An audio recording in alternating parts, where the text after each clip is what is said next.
You are listening to the Growing Small Town Show, a podcast dedicated to supporting you, the person who really cares about the future of your small town.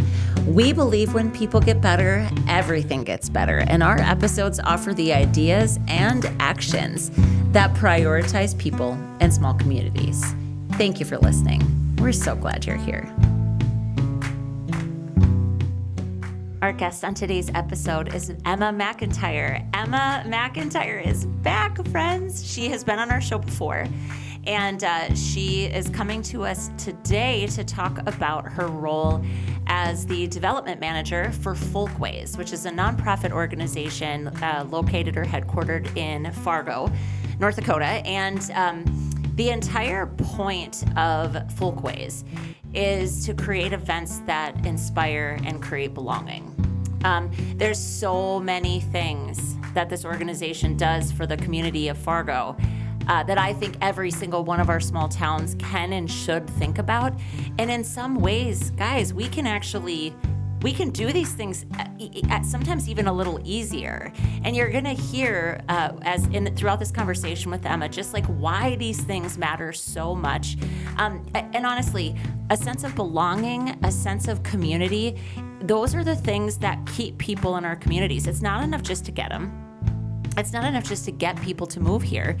We have to actually create spaces that people want to live in, places people want to call home. And all the work that Emma's doing for Folkways definitely does that for the Fargo area. But you're going to hear specifically how one of their key kind of flagship programs or events became the inspiration for something here in our community. And that's the other thing I want to share with you. As you listen to this, I really urge you, occasionally get out of the four walls of your community, even go to a bigger one. All ideas can be replicated, duplicated. Sometimes we have to right size them, but it's possible. And so enjoy this beautiful conversation with one of the best souls I know, Emma McIntyre. Well, Emma McIntyre. Hi. Hello. Welcome back. It's an honor to be here in Oaks. I know, and here in studio. It's my very favorite thing. The first time we did this, we were just on Zoom. Yes, which I can't imagine my audio quality was anywhere impressive. So. You know what? You sounded great. Thank you. You always sound great. You sound great now. I sound better now, that's for sure. Right through my headphones. It's so good. So good. So since you were with us last time, you had a pretty significant job change. Yes. Because now you're working with Folkways. So we will drop your original episode. I don't remember the episode number. See, this is where a little prep on my end would have been brilliant, but here we are, just unprepped and drinking coffee, whatever. Authentic. Here, we're doing it. Yeah. So we'll make sure we do that so people can go back and listen. I give a tiny bit of background. Obviously in the intro, I will have shared, how you and I came to meet, but you also have a good friend that you come to Oaks kind of often, which is so amazing. So we might actually talk a little bit about that, because I think that's something too that people listening to this show should rip off and do in their own community. It's so fantastic. But originally, you were one of our OG bus riders. You were on the very first bus tour. Mm-hmm. I think it was shortly after that you came on the show, because I think we talked about... It was shortly after the second bus ride. Yes, if I recall correctly. It was after year 2. Yep. Yeah, because you were one of our first two-timers on the bus, which is so... an honor and a pleasure, let me tell you what. It was so fun. So tell us a bit about Folkways and what the organization's all about, because that's kind of topically going to lead us where we're going today with you. Yes, absolutely. So Folkways is a community nonprofit based in Fargo, North Dakota. Our mission is to combat loneliness by creating experiences where you belong. So Americans are the most isolated they've ever been, unfortunately, and we believe that in order to help specifically in the Midwest, the way that we can support our community is by creating experiences that gather our neighbors in shared spaces. And that's the easiest, lowest barrier to entry way to connect our community. So we host, I think roughly 30 to 40 community events a year, typically free. They are a farmer's market. So we run the Red River Farmers Market, which is the largest farmers market in the state of North Dakota. Really fun. Mm-hmm. Less of a farmers market and certainly more of a weekly festival. We host it in our downtown. It's amazing. Amazing. Yeah. It's literally insane. I'll just say that's one we've traveled for. specifically, really? like driven to Fargo to enjoy it. It's Actually, really fun. I should just give, like, I don't know if I've ever told you this, but it was at one of the Red River Market Saturdays that I was sitting on. So it was me and the kids, my kids. So this was 3 years ago. And I was sitting in Broadway Square and I sent our chamber director like a video and I said, this is what we can create across the street. Absolutely. And then we did. Oh, and it's a beautiful space. Thank you. But like I think, you're in Fargo. It would be fair if people were like, why are you talking to people in Fargo? Nobody probably would say that. But I think there's a couple things. First of all, I often think about what can we learn from bigger cities, because there's always things that we can learn and pick up. And sometimes it's just honestly straight up inspiration. Yes. And that's what happened to me.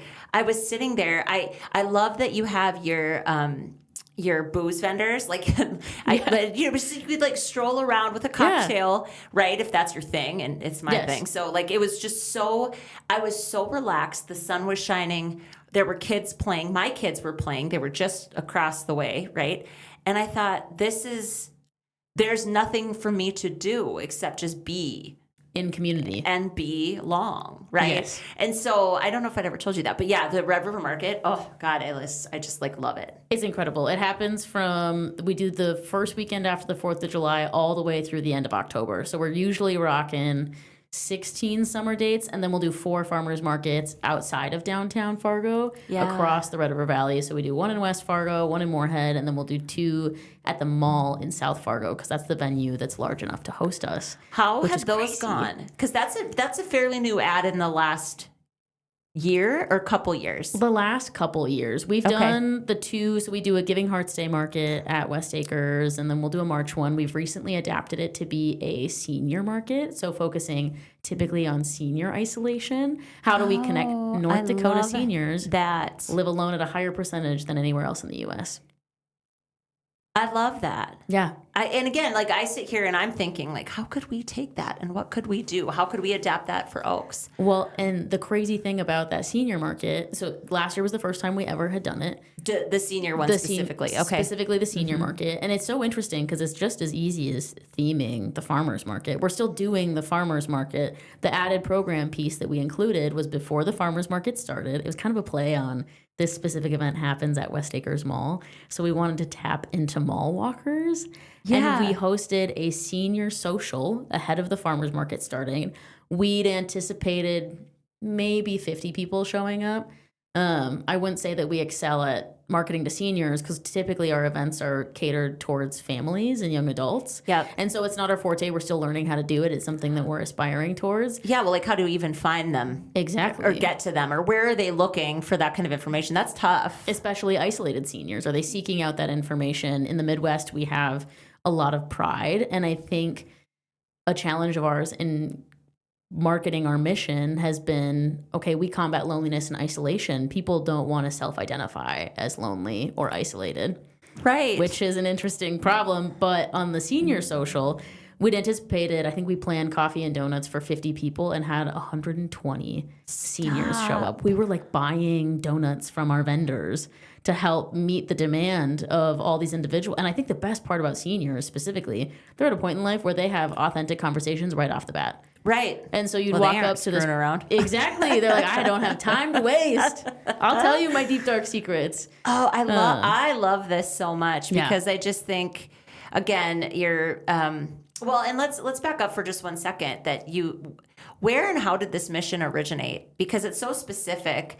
Combating loneliness and isolation are so specific, so important. Yes. But I'll have questions later too about like connecting this mission to funding, because that's huge challenge. Yes. But why isolation and loneliness? Like, how did this come to be? So the core of our work is placemaking. Mm-hmm. And placemaking is creating spaces that cater to humans and the human experience. So instead of just having Broadway Square in downtown Fargo, you're putting up umbrellas so that way people will come and sit and stay, which really started with our co-founders, Joe and Simone. Mm-hmm. We're going to school in Seattle and Minneapolis, and had chosen to move back to Fargo-Moorhead and were missing the events and experiences that they had access to in these larger communities. And instead of choosing to stay in Minneapolis and attending those things, they doubled down on Fargo, rallied around a group of volunteers, and decided to host Fargo's first ever Red River Market downtown.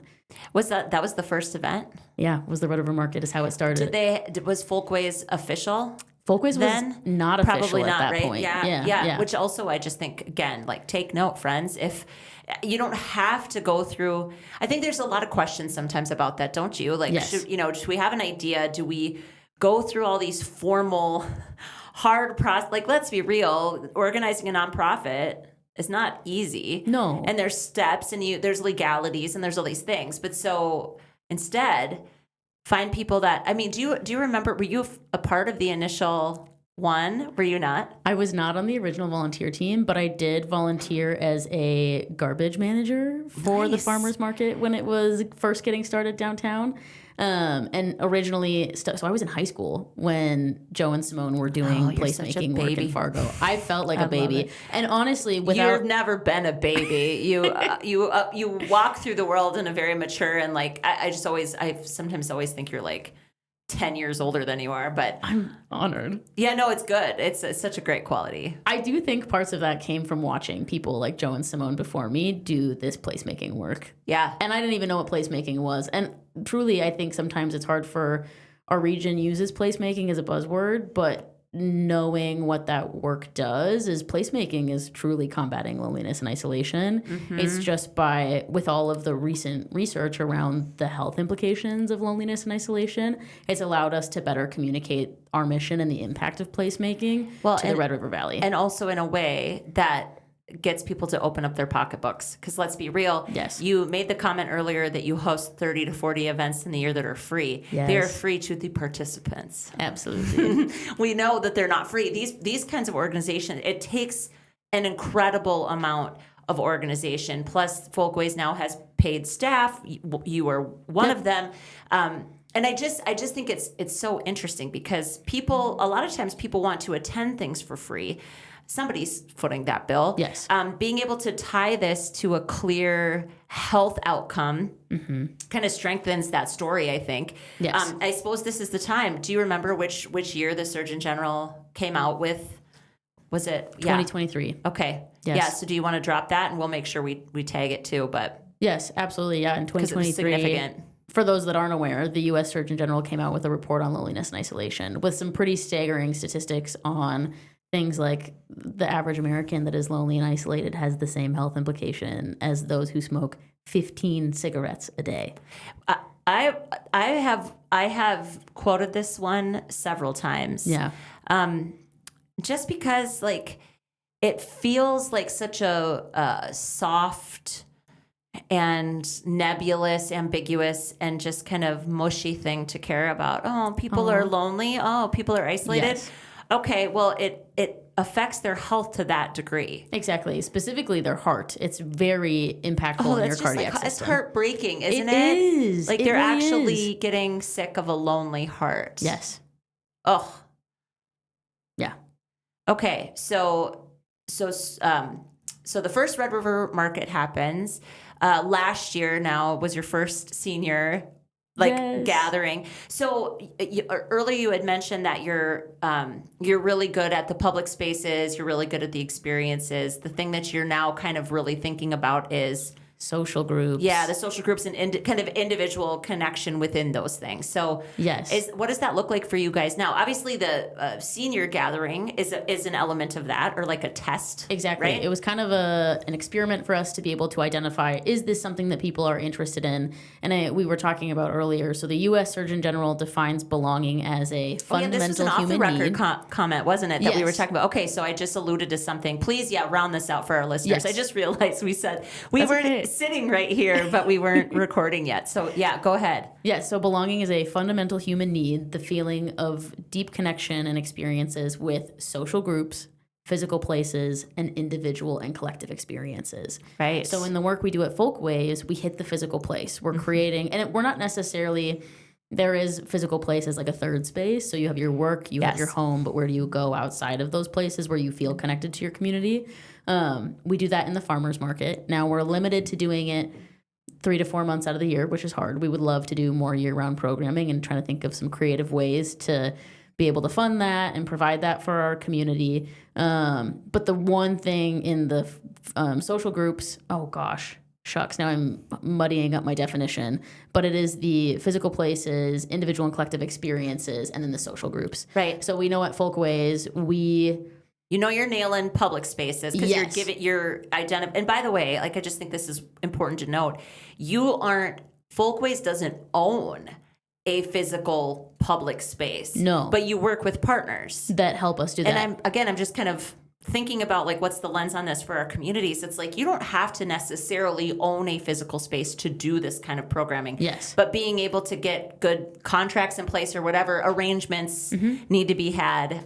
Just thinking where physically they have to be coming together. Yes. Right? Exactly. Okay. Exactly. Yep. Yeah. So we know that the part of the belonging equation that we can help provide added support on is that social group side. And thinking through in the new year, how do we have somebody that is posted up at the farmer's market? You are new to Fargo-Moorhead. You are looking to make friends, and you know that at the farmer's market, there's one table of people that you can go and chat with every Saturday, and that's how you make friends. Kind of, the newcomer's angle. Yes, which is really angle. interesting. Or just sustaining people that exist in Fargo currently. Again, with the group of seniors, is we've talked about the idea, do we just host a senior meetup at the farmer's market every Saturday next year? Which I think is a really powerful idea. And based on the activity that we hosted last March at the senior day, could really work. And the part about it that's important is it has to be regular, because that's where community is built. Yep. Is in the regularity of seeing somebody, having somebody that knows your name and knows your face. So what was the result of the senior day? Like, was there anything you were measuring or tracking, or how do so you more than surpassed your, like, attendance expectation, but like we were kind of talking about, that's not enough to be like, we should continue to invest in this, right? People show up to it. Are we really impacting people the way that we want to? So were there any specific things you were looking at, or was it just that much of a test? Because that's fair too. It was mostly part of a test. We ideally wanted to start something like this at the start of last year, but just weren't able to pull together the capacity to execute on it at the farmer's market all season long.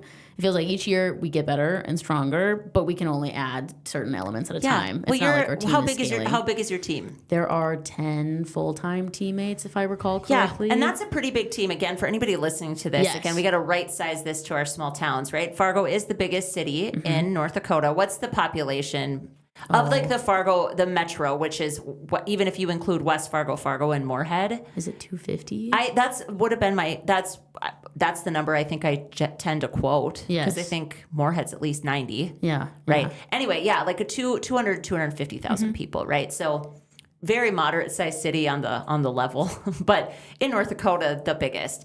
So for what you guys might need for 10 people, we might be able to man it with volunteers. Absolutely. But a lot just of that recognizing growth that has been in the last 3 years. Our team went from a team of 3 to 4 people to a team of 10 based on just how much our programs have expanded.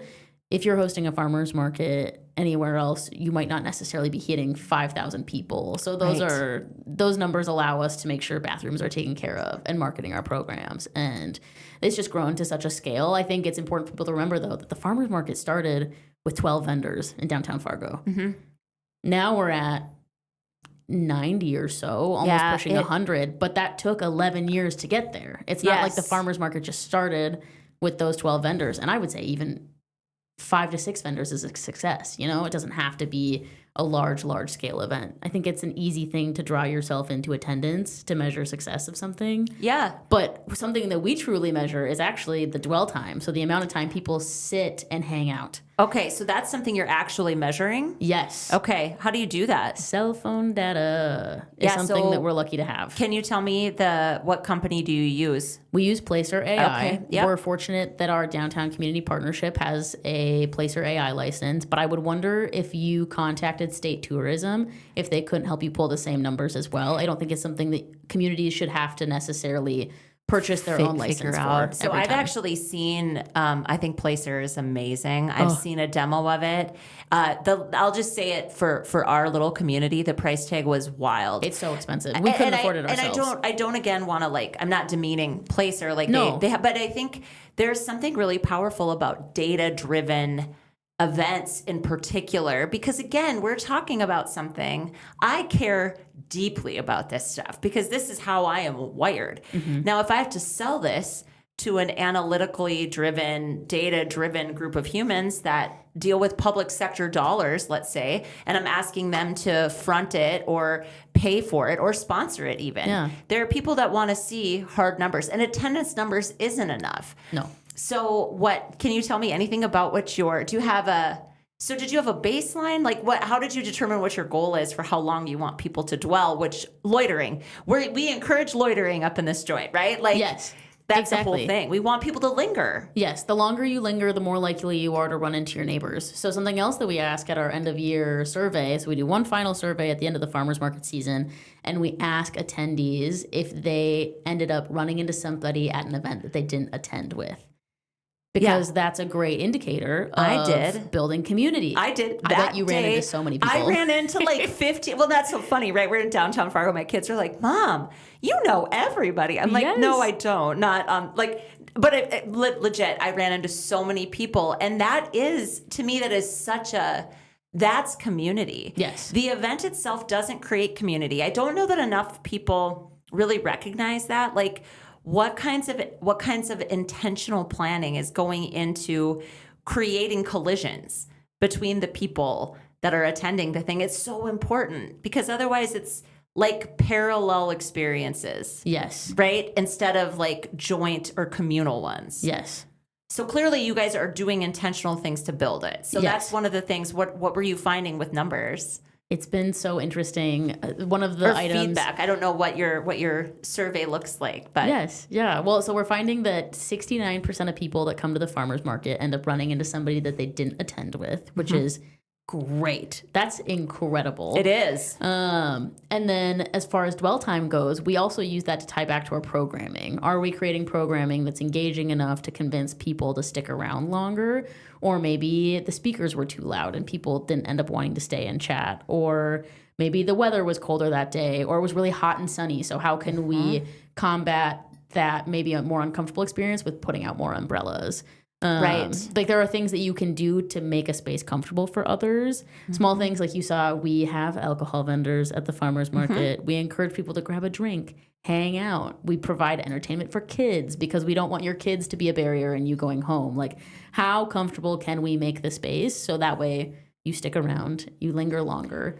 Well, it's comfort, and I think, and again, maybe I'm not sure if there's design, intentional design planned into some of these things, but there's also things that seem worthy of exploring, right? You also have to design it in a way the Red River Market, you take up, you have to actually physically walk a bit to hit all areas of it, right? And something you'll notice is we move the vendors every single Saturday. So you have to walk around the entire event to find who you're looking for, which is something that we get negative feedback on. People are like, oh, I couldn't find the vendor immediately that I was and you're searching for. We did that on purpose, and sir. we do it on purpose. Our vendor fees are extremely affordable, and to prioritize one vendor on a corner booth spot when you know that's the highest traffic is just not fair to them. I think that's super smart, Emma.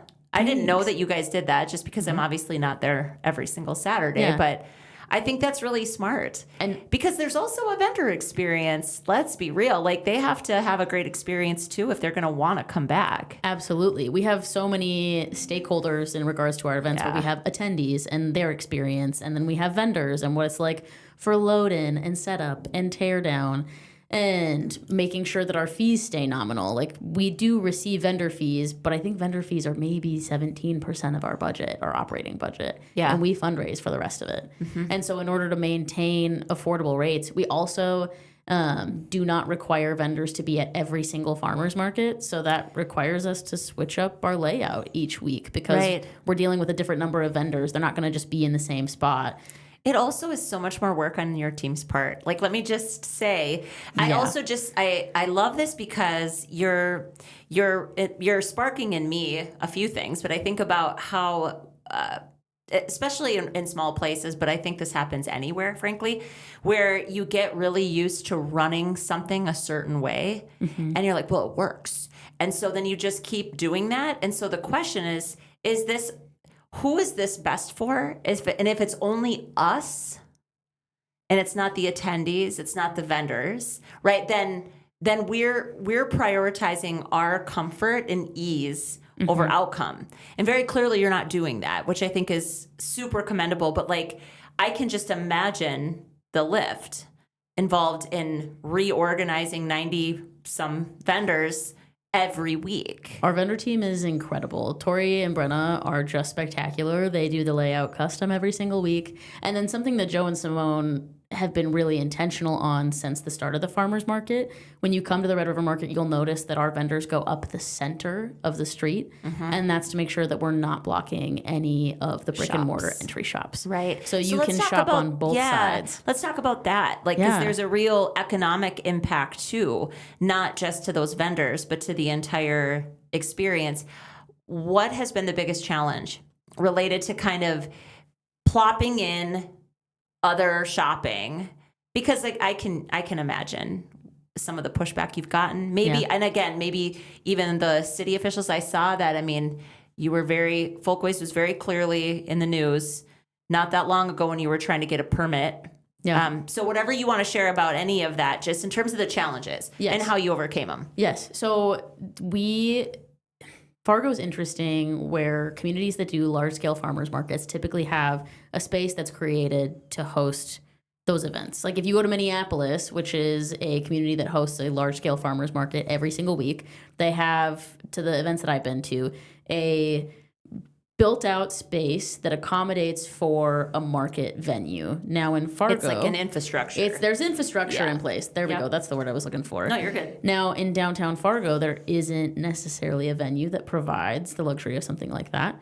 And so our vendors, the absolute rock stars they are, driving from Oaks and Bismarck and you name it, rural North Dakota and Minnesota, to come pop up at the farmers market on a Saturday, are bringing their own tents, they're bringing their own tables, and we block off 2nd Avenue right in front of our downtown square and then crossing Broadway into the next block. And we don't block off Broadway. Broadway is still accessible by car, but we do, I think, accommodate space in front of, I would say, maybe 15 storefronts is how I would describe it. Okay. And there is a challenge sometimes helping small business owners identify using that as a strength versus a taking away of the 2 parking spots in front of your brick and mortar building, and instead seeing it as an opportunity where you suddenly have 5,000 new neighbors downtown in front of your storefront on a Saturday.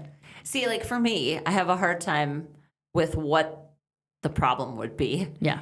But so what has been an effective way that you've had that conversation? Because this is actually something that's really interesting. In bigger community and economic development conversations, parking is just like always something that comes up. And people are like, well, I'm not going there because I can't park. And what's actually true is that I will park. I don't mind at all driving down there, parking in the tower. Yes. And then not having to get back into my car until I'm leaving the site for the day. Yes. It's actually how I'd prefer to live. I happen to live somewhere where like you almost couldn't survive here without a car. Yes.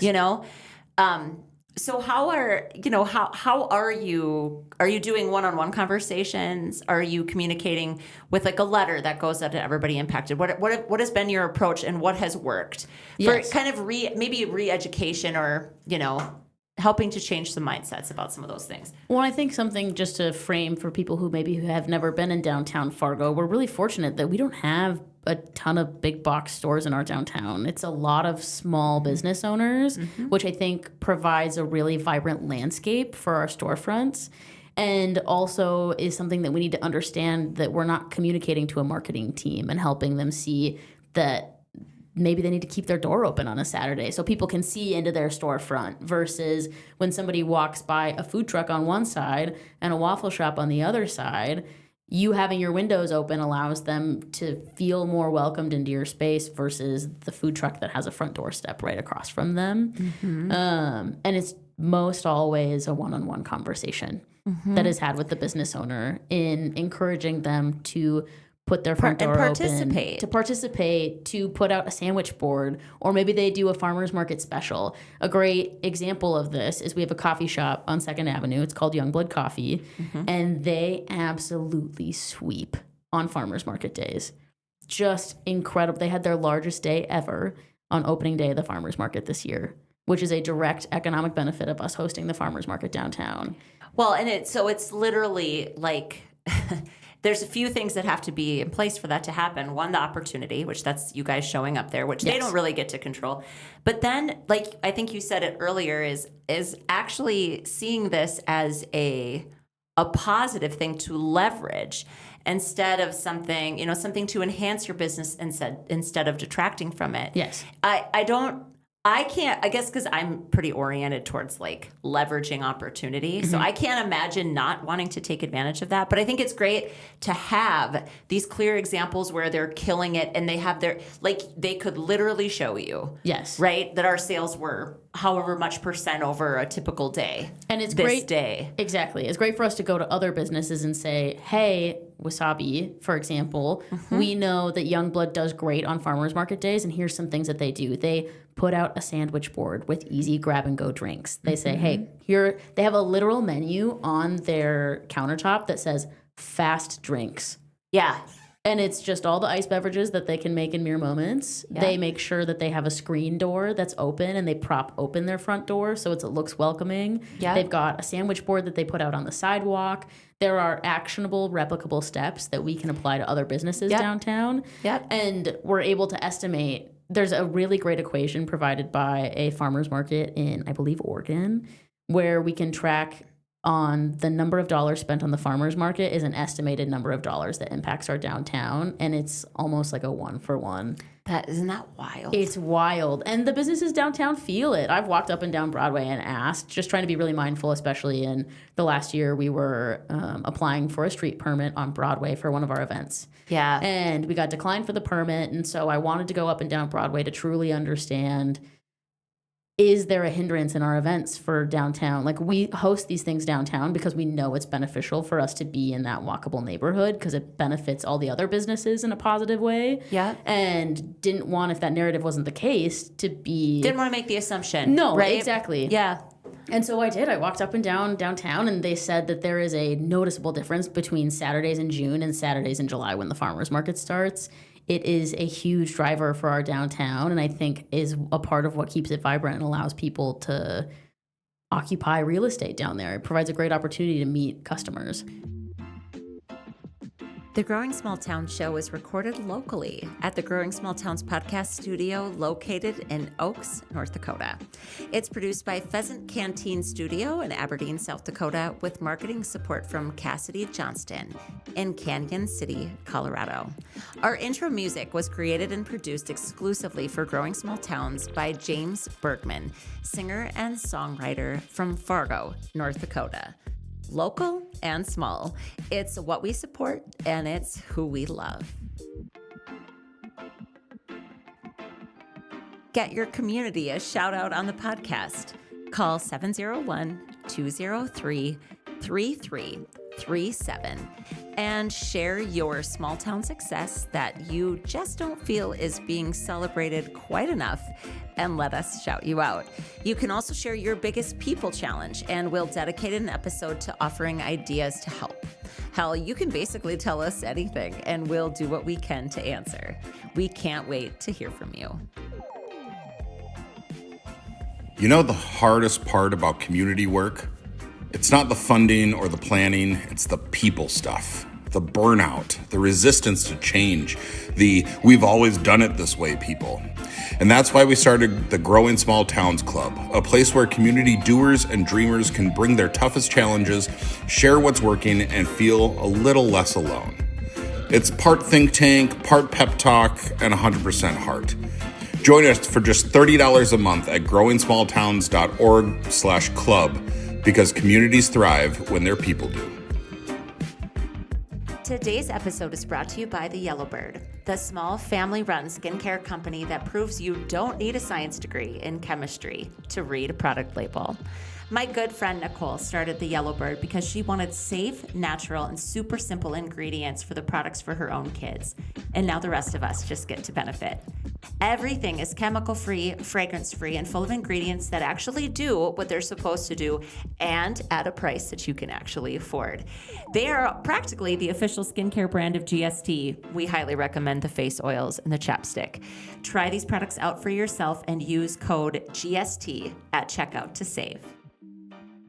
Yeah. Oh, it's so cool. It's so cool. It's so cool. So, okay, there's a couple other events that you do, Night Bazaar and Christkindl Market, right? Yes. So, can you give a quick flyover of those two? I've been to all three. Like, took my family to, like, intentionally went to Christkindl. I think everybody should.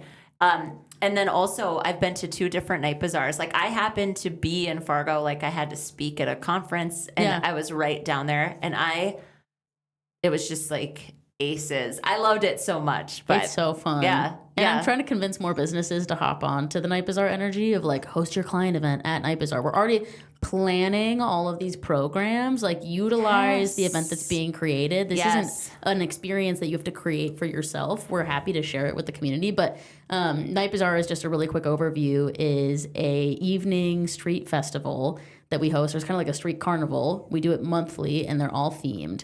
So we do a rodeo one, a Renaissance one, magic, and circus.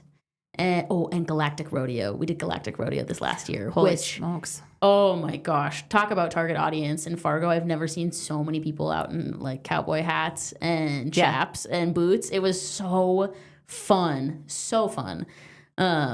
But it's like we call it Cirque du Soleil on the streets. So we have evening performers. The farmers market is very heavily focused on produce. We want it to feel like you can get all the same items you would generally get at the grocery store, because we do food assistance and grocery assistance at the farmers market.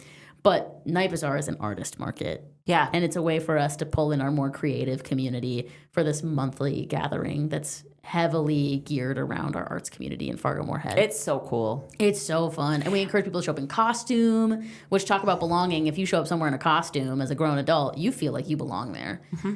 Yeah. I know, it's powerful. Yeah, it's really And then cool. Christkindl Market. I know. Christkindl Market is a European-inspired holiday market that we do ahead of the holiday season, the weekend before and the weekend of Thanksgiving.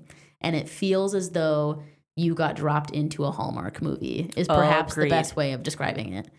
My kids still talk about it, Emma. And Really? we went to Christkindl. We didn't go last year.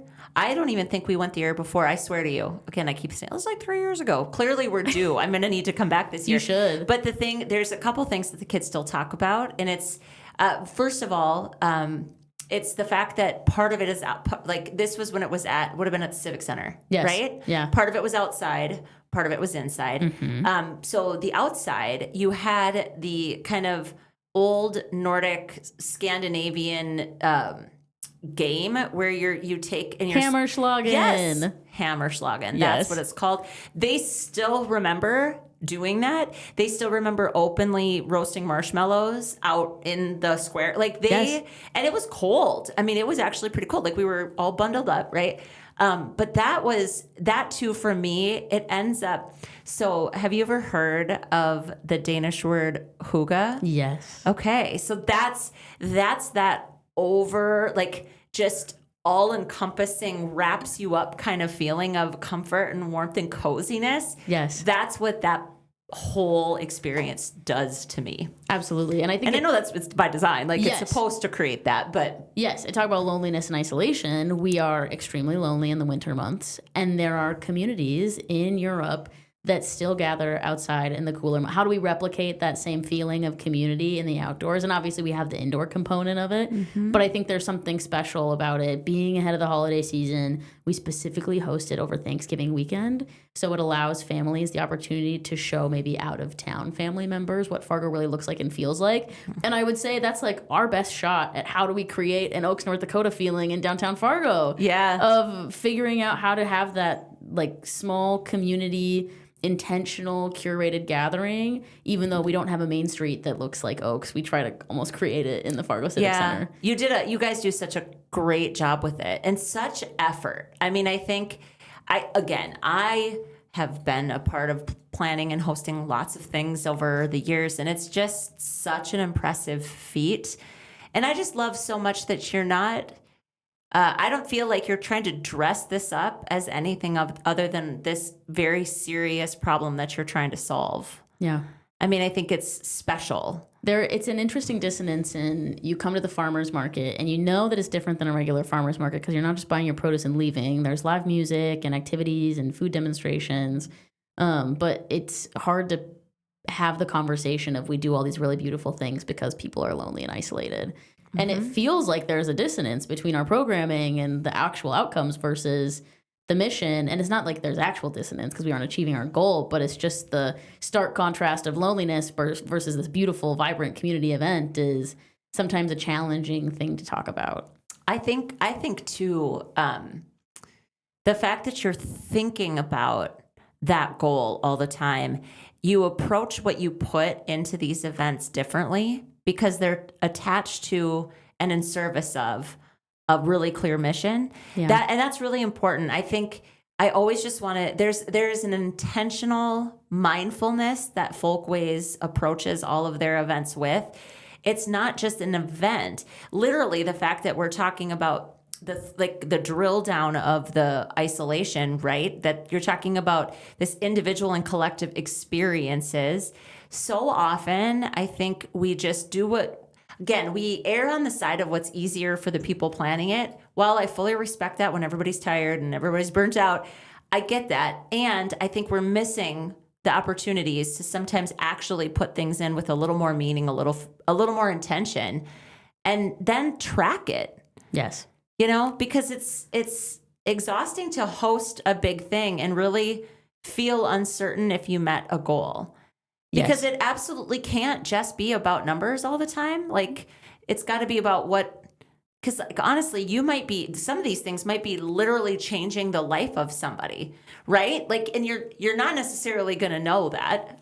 No. But asking the right questions can help you figure out if you're getting closer, I think. Exactly. And I will entirely commend our co-founders, Joe and Simone. I think Simone's statement is like, too much is never enough in regards to the small details and the things that we can do to make people feel comfortable at events, where instead of just having somebody greeting you at the door and saying, hi, welcome to Chris Kindle Market and selling you a ticket, and maybe they're in like a security vest, they're welcoming you in elf ears and an elf costume, and they're giving away free bubbles to your small child to provide as much magic as possible, so that way people feel comfortable enough to share those stories of impact, because stories, I think, are the best way for us to be able to calculate the work that we do, because data, you're right, data only says so much, and we're trying to really hone in on those questions that we're able to ask. Like what are we asking? Yeah, we are still very much working in that space and trying to figure out what that looks like for us, because there's not a ton of groups out there doing similar work to benchmark off of. So I want to come back to this because, again, I think it's really interesting. Right now, I'm literally working with a group of community and economic development people, and we're talking about getting beyond the same 10 people. Like, so when it comes to how do we rethink the way we do events or projects or committees or whatever so that people actually want to get involved, there's a lot to this. It's very layered. But as I'm listening to you, I do think event design and planning is an enormous part of getting the right, air quotes, people to the event that it's meant for, right? And it's hard when it feels like, well, our event's for everybody. It is, and it's not, right? Every single one of these things, you have to be thinking about a certain demographic of people that you're designing it for. So what I'm wondering as I'm listening to you, because I love that she said that. I love that Simone said that, because I totally agree. So does every single one of your events have like a core set of feelings, or you like when you're planning it, when you originally planned it, maybe, was it like, here are the 3 things we're trying to foster? Was there that level of kind of pre-planning that went into this? We do. So we have 6 impact areas that we host our programming around. It is the combating loneliness and isolation, arts access, small business support, But one of our core goals is intergenerational experiences. Cool. Is one of our impact values that we're curating our experiences around. And I think what that looks like for us is, can we entertain small children and college students at the same time? Mm-hmm. Because if you can hit those two very different demographics that are hard to gain attention for, things like parents and grandparents will fall into place more naturally. Yep. And I think it has had a positive experience on us being able to attract and retain attendees, people going out of their way to make invitations to saying, hey, I want you to come experience this with me. I think that's the other thing we're looking towards in 2026 is the power of the invitation, because us inviting you to attend an event is very different than your neighbor asking you to come to the farmer's market with you. We can only reach so many people on our own. How do we spark the thought for others to make the invitation not only for us, but for themselves to have that social connection at the farmer's market? Yeah.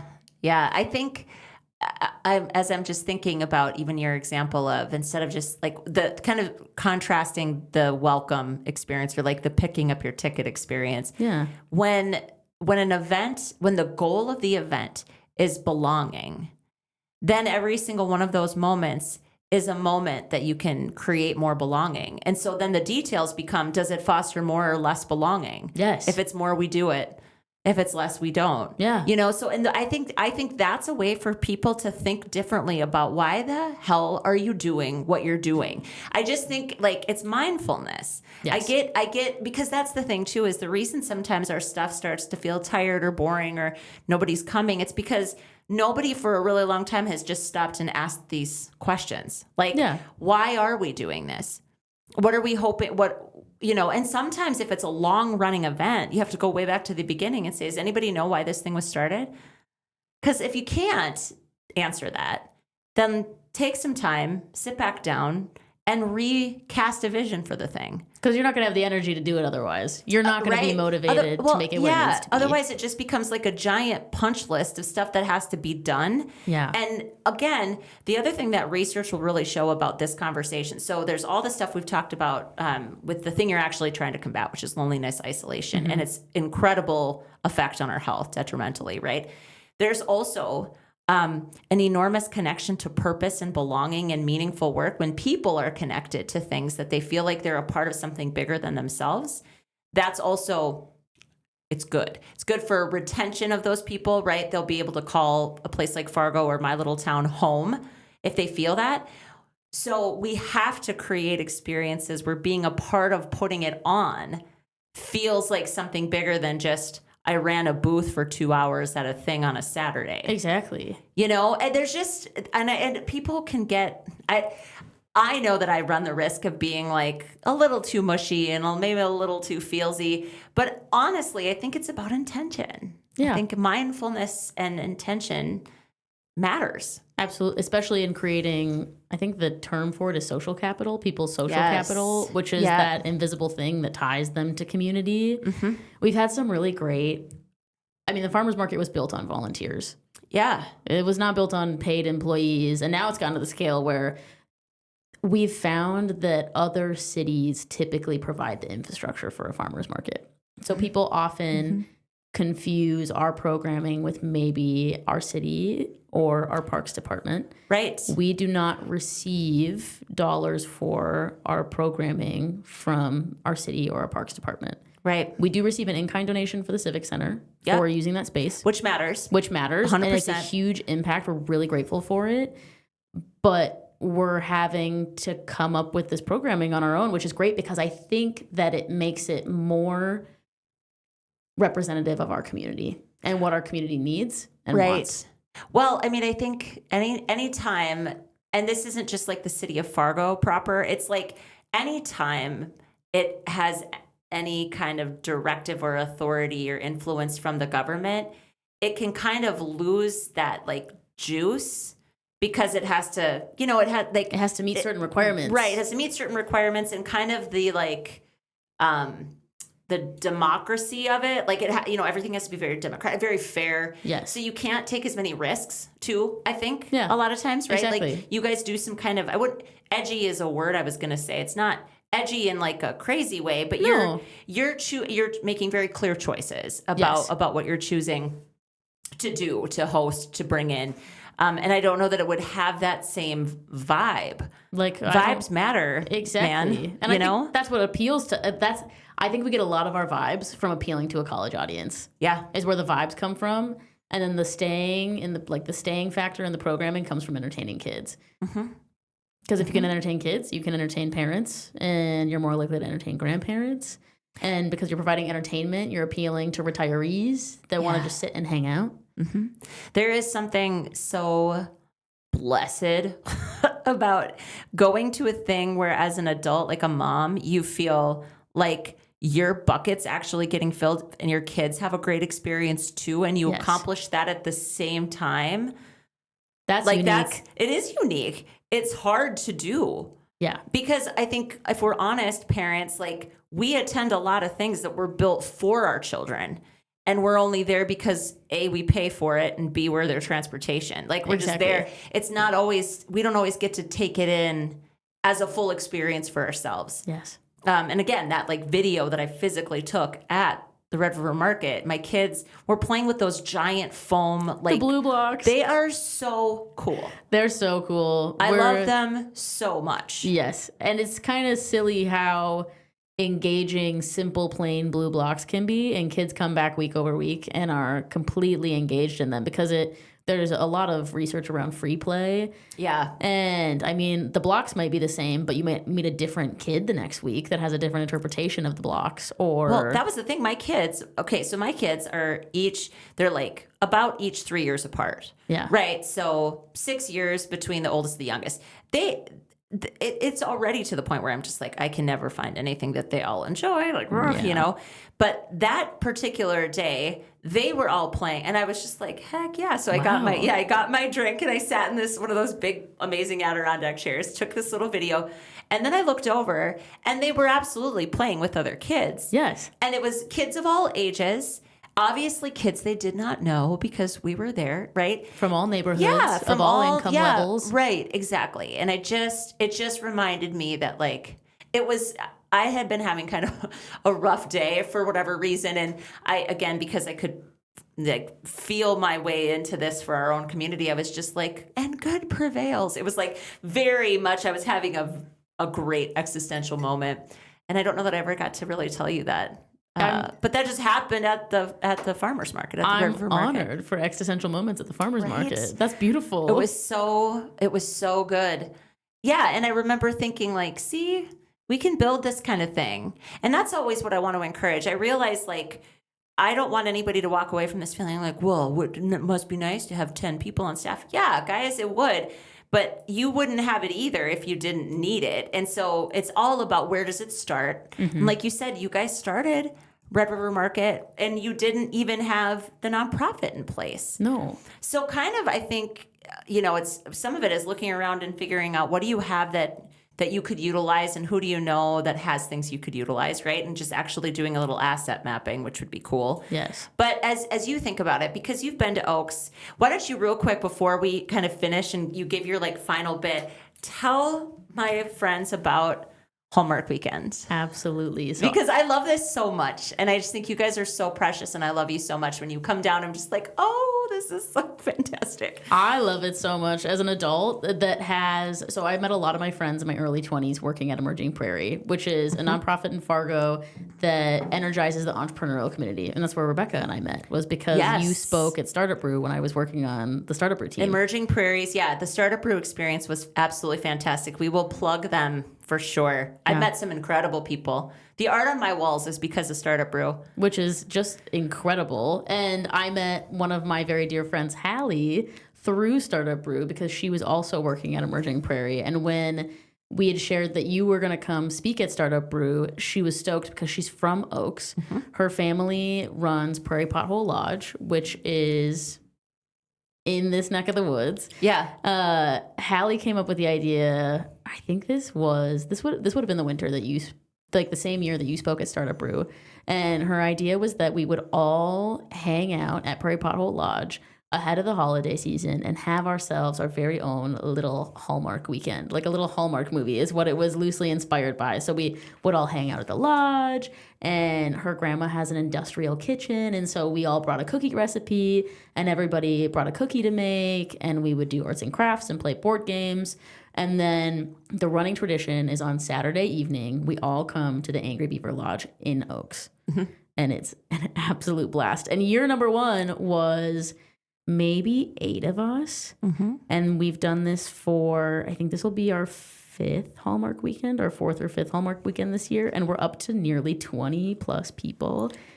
It's so special. It's so fun. And honestly, like the reason I wanted you to talk about this is because now, granted, yes, Hallie has the lodge, Yes. right? But the point is simply like any single person in their community, like our town, I could create a Hallmark weekend for my friends from Fargo. We wouldn't be able to stay at that lodge, but there's other places we could stay. You go stay at the Gnome Schoolhouse. Totally. Right. Exactly. Or we, there's other Airbnbs in Oaks that like, Yes. The point is just create those experiences for yourselves with the people you care about. Like, I think that this younger generation, like you guys and your friends and people younger than that, you already have this like bend towards experiential living in a way that like kind of was lost on the Gen Xers a bit. Yeah. But I think we can learn from you. Like I just think it's the coolest thing when you guys come, and It's so fun. I love it so much, and the fact that you've done it every year. And again, that there's nobody can argue or dispute the economic value of 8 now to 20 people that don't live in this community. You're coming in, you're spending money that was not generated from this community because none of you work here. No. Right? Like create your own little visitorship, like tourist hub. Like Hallie just did it. She just did it. She is the master of And she ceremonies. doesn't even live here either. No. Like that's the other thing too. Like it's really we're really super blessed by you guys because none of you live here, right? Well, and no. we get the benefit. You shop. I mean, we've got a whole running list. So we I get here know. on the Friday. We all go thrift shopping downtown. We maybe snag food in town if you're here for lunch. And then we'll obviously go out and eat at the lodge, and it's really great. We all split up meals. Hallie is incredibly intentional about prepping everything ahead of time. So we spread into teams, and teams take meals, but we're always at the lodge. The amount of money we spend on touch tunes alone, yeah, I think is the economic benefit. it's so good. But I think of like the impact that Oaks has on our friend group. And when I come here on my own, like today, I have only incredible, just joyful memories. I pulled in and I'm already counting down the days till Hallmark weekend. I cannot wait. Yeah. But our friend group doesn't hang out all together really outside of Oaks. And so in a way, Oaks is kind of our friends community because life is really busy, but this is the one weekend that we all take every year to spend uninhibited time with each other. It's so special. It's so I think I've said that special. like 5 times, but dang, it is so special. It's so cool. We're so lucky, and we're really grateful to Hallie's family for hosting us. But I do completely agree. It is something that you could do with your friends, Anybody no matter could do where it. you're at. And I think it's become such a beautiful tradition. Adult friendships are by nature inconvenient. You have to inconvenience yourself Heck yeah. to be able to really, like, you never feel sad unless you know what happy feels like, and you never feel happy unless you know what sad feels like. And I think that we live in such an era now of like protect your peace. But I do think you have to be realistic with yourself when friendships are by nature uncomfortable. And going out into your community and being a part of it is naturally kind of uncomfortable. It is. It's not going to feel perfect the first time. It Hosting is. your first farmer's market is not going to feel comfortable. But if you give yourself timelines of like, okay, I'll do this for 6 months. Yep. I'll try to do 3 events a year, and then allow yourself to really evaluate what the impact of that is before you dog on yourself for it maybe not going the way that you think it could. Well, I think you're also setting such a clear example that this is a way for us personally to combat our own isolation and loneliness. Like the idea of what you guys are doing with Hallmark Weekend, it isn't a fair trade-off to sacrifice your mental and emotional well-being for the comfort of not being inconvenienced. Yes. That's not a trade-off worth making because No. it actually is impacting our health in a clear and meaningful way. Yes. So I think it's beautiful to like end with that story about the fact that you guys are doing this in your own way. That's filling that need, that's combating that health detriment at a very individual and very micro level. Yes. But it's just something that if more friend groups would do that, just think of the ripple effect of that sense of belonging. Yeah. It's so good. Yes, you need the farmers market, you need big events and experiences, but what are those ways that you can practice community with your own friends that need you and Right. you need them? And you need them. Oh, you're such a lovely, I just love you so much. I really do. I'm so Same. thankful. Like we had such a fun day here. Yeah. Like it was just so good. So the last thing I want to ask you to kind of leave for our listeners is, I also just think, by the way, like this, sometimes our show feels very much like people are just peeking into beautiful conversations. And I think there's a lot of value in that. Yeah. So it's not always like we're like, okay, now here's the value for the listener. But I do, again, we're talking about what does this look like for a small community? I said a place where I would start is just doing a quick inventory and asset mapping. Like, what do you actually have to work with, and what are some underutilized spaces that could use a little activation? What would that look like? So that's my thought. Yeah. What would you share with people? Like, if you're just starting out and you don't have a formal group, but you want to do something like this, where should they start? I would start by asking the 3 closest people next to you what their thoughts and opinions are. Like what they want to see? Yeah. Or I have this idea. What do you think? Okay. Because people by nature love to raise their hand and help. That was how I built community. When I first moved back to Fargo, a lot of my friends had moved and I didn't know how to meet people my age just outside of chamber events. And so I found 3 people that I was like, you're cool and you're kind of around my age. What if my idea to them, and I was going to do it anyways, but I just wanted to get their buy-in. I was like, what if we do happy hour with young people? Because I wanted more young people to start businesses. But I was afraid that they weren't going to do it unless they felt like they had social support for those ideas. Yeah. I was like, what if we did like a regular monthly happy hour, like a bi-weekly happy hour? And I got at least 5 people that said, yeah, if you invited me, I would be there. So I got their commitment. Yeah. Okay. So how long and you started that? Yeah, and we started that, and which is kind of where that friend group that does Hallmark Weekend came from, was just this conversation. I got coffee with 5 people my age, 2 people I was afraid of, and 2 people that I didn't know. Like, not that I was afraid of, but I was like, you're so cool. The idea of asking you this is intimidating, but I'm going to ask you because I think that you would be fun to have in this project. And now they're your pals. And now they're our pal. The one gal I get coffee with once a month. We still hang out like once every month. We were doing it bi-monthly, and we need to be better at getting back to it. But we're all still friends, and that's just stemmed from that conversation. But I do think it's important to remind yourself, like, again, and we said this, but the farmers market started with 4 volunteers. It doesn't have to be big. Yep. It can be little. It can be as small as you need it to be to just get started. And you know what else it can be? I think you kind of alluded to this too. And I think the reason we're sitting in a renovated building that I took on 5 years ago is because I needed it. Yes. So I think it's okay to let your own need lead something like this. Yes. Because there are other people that need the same things. Yeah. I think sometimes we spend too much time analyzing what we should do or like how it should look, and we end up taking it macro like way too fast. Yes.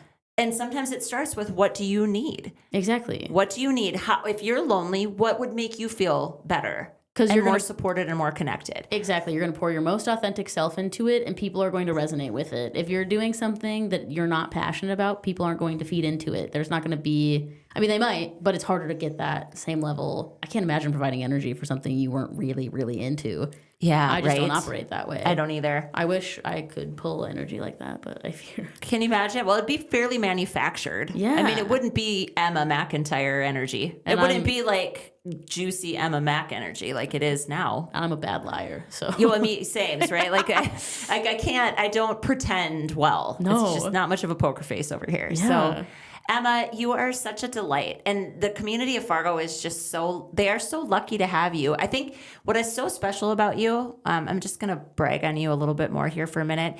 Like, besides the fact that you just hold yourself in a way that is completely belies your age. Like, you really do. You have a maturity and it's not a professionalism in like a formal, like you're still completely accessible and relatable. Just the way that you hold a room and the welcoming nature that you bring to everything you do is just so unique.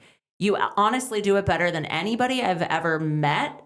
Like, and every single person I've ever mentioned your name to, I'm getting emotional. Every single one of them says, "Isn't she the best?" And that's because you are. Wow. And that's why you're you. And that's why people are finding their sense of belonging in the things that you're a part of, because you're showing up that beautifully. Well, I appreciate you and all you do for Oaks. You're just such a gem. You really are. I would echo the exact same thing right back at you.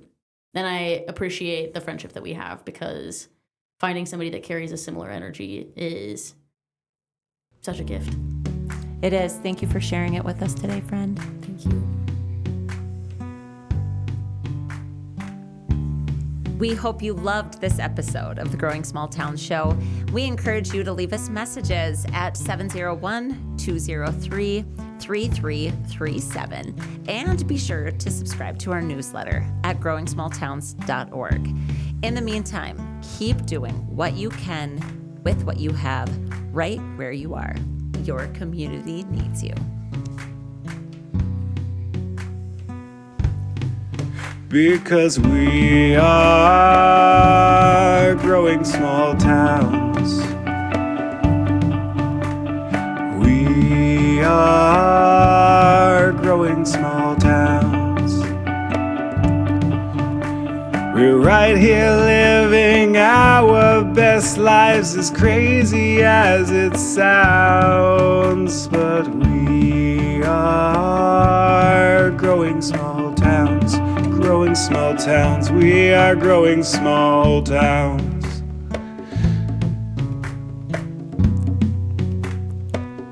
We are growing small towns.